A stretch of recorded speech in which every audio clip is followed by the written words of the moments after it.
All right, so for filler, I'm using this Evercoat Optex Rage. It's kind of neat, and this actually works pretty good. When you first put it on, it's, pinkish, lavender color.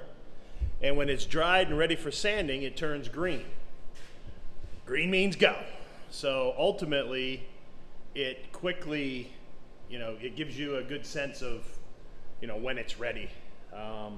It's kind of a rough coat right now. I'm just trying to get this edge worked up properly. But yeah, so I'm gonna start filing this down and sanding it, block sanding it and getting it flat. Eventually I will hit it with some I'm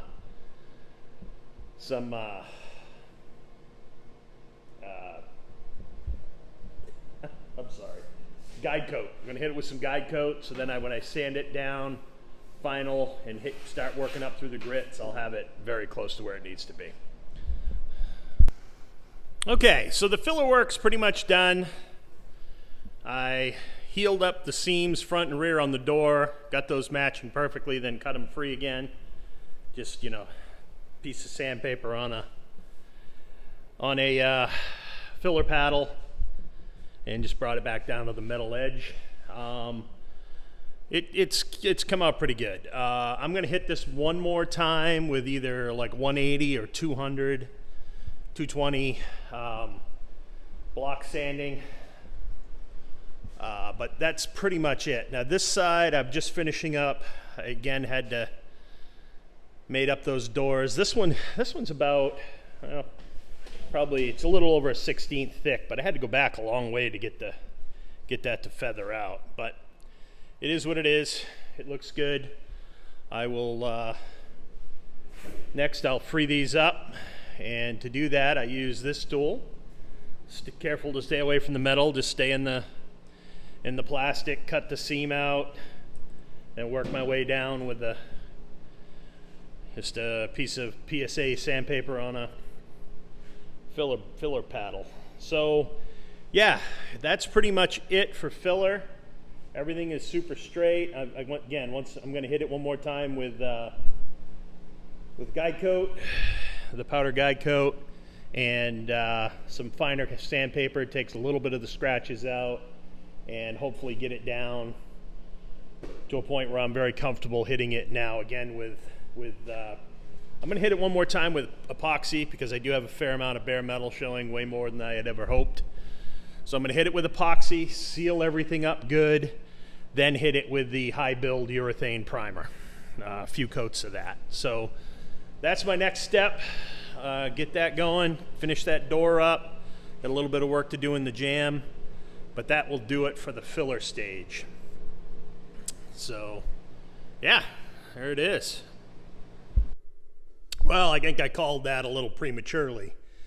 So got the door scaps reestablished, cut those out, cut the filler back to the metal edge, got that all where I want it. And then I remembered this edge on the hood had a really fat radius to it. This side here is like, it's less than a 1/16 radius, I think. The other side was more than double that. So I had to build this up. I'm going to sand this down now. I put a piece of masking film underneath it, just so that all that dust isn't going down into the engine compartment, which we'll have to clean out later. This is just the 3M masking roll. First time I've ever used it. It works really nice, clings nice. Yeah, keeps the, like I said, don't want that dust falling down in there, because it'll just have to be cleaned out later. So I'm going to go ahead and just start shaping this, redoing, and all I'm really doing here is putting a tighter radius on the top. So I hit it with a hammer. I had body worked it, metal worked it, just kept tapping it in until I got it better than it was, but I just gotta clean that up. So almost forgot that, and when I was looking it over yesterday, I'm like, oh, guess I'm not done. So let me finish that up. I've still yet to, I had to fix a little point right here where I got a little over ambitious with the sandpaper. So yeah, I'm gonna hit this stuff up, get it sorted out, and then block sand the whole thing down to 180 or 220. I'm not sure which. So anyway, that's the next step. Okay, that's a wrap. So basically, I can see I can just cuffed it in, smoothed out any of the marks from my hammer here, body hammer, and literally just put a nice radius on it that matches the other side. Now that'll all look right. So that's it. Next, I've already hit it with some 180 on the DA, brought it down. Now it's time to, just got rid of some of the scratches. That'll give a good tooth, a good abrasion for the epoxy to bite into. Now I'm gonna hit it. I'm gonna clean it up first, clean out the paint booth, take care of a few things here, blow this all off good, get it outside, blow it off again, and then roll it into the paint booth and get ready to shoot epoxy probably tomorrow. So again, next step is I'm gonna lay a base seal coat of epoxy. That will take care of all the exposed metal that I have, and it'll also help to seal up the filler. So just good practice, a couple good coats of epoxy on that, I believe is the right step. Then the high build urethane primer. And then I think after that, I'm gonna stop there for a bit because I don't want to do the final block sand on that high build primer until the car is ready to be final painted. So I'm going to do the high build primer just so it can get a chemical bond with the epoxy. Then I'm going to blow this car all back apart, paint the inner panels, paint the jambs. I'm going to take the body off the frame, do the bottom, do everything. Put the body on the rotisserie in the paint booth.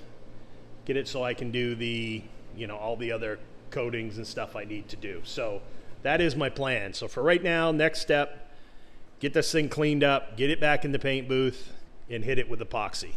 But that'll be definitely a different video. So that's kind of where we're at. I know this part's kind of boring. It's boring for me. I hate body work. But I think it's coming out pretty good. So I'm pretty happy with what I see so far. I can't feel anything. I can't see anything. Looks pretty good. So that polyester primer, the high build polyester primer, the spray on body filler, that actually worked really good for smoothing out some minor imperfections in these panels. I think that's a step I'm not sure I would skip. I'm not sure I would use the Optex version of it again, just because getting rid of all that pink is such a pain. But again, I think if it was smoother, if I could have got it to spray smoother, and I've got a different type of gun to try next time, it would have been a different story. So anyway, that's it. I'm gonna move on to the next step.